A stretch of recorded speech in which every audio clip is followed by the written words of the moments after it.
கவிதை 2021ஆம் ஆண்டு எழுதப்பட்ட கவிதை. இப்போது 3ஆம் ஆண்டு படிக்கிறார். நர்சரி படிக்க எழுதின கவிதை. ஆரணாவின் வகுப்பறை. உயிரெழுத்துக்களால் ஓவியம் வரைகிறாள், போலியின்றி போலச் செய்கிறாள், இடையிடையே இடைவேளை கொடுக்கிறாள்.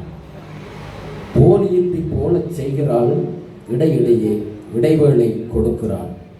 விளக்கமற்ற பாடங்களை சினக்காமல் விளக்குகிறாள். ஆடலுடன் பாடலும் ஆங்கிலமும் கலந்து பேசி கலகலப்பாய் கற்பிக்கிறாள். கட்டணமற்ற அவள் வகுப்பறையில் நான் மட்டுமே மாணவன். அதுதான் அந்த ஸ்பெஷல். கட்டணம் இல்லாத அவன் வகுப்பறையில் நான் மட்டும்தான் மாணவன். அப்போ எனக்கு தான் எல்லா பாடமும் ஆங்கிலமாக இருக்கலாம், அது மேக்கப் கிளாஸாக இருக்கலாம், சமையல் கிளாஸாக இருக்கலாம், எல்லாமே எனக்கு மட்டும்தான் படிப்பிக்கப்படும். அது ஒரு அற்புதமான தருணம். அந்த பிள்ளைகள்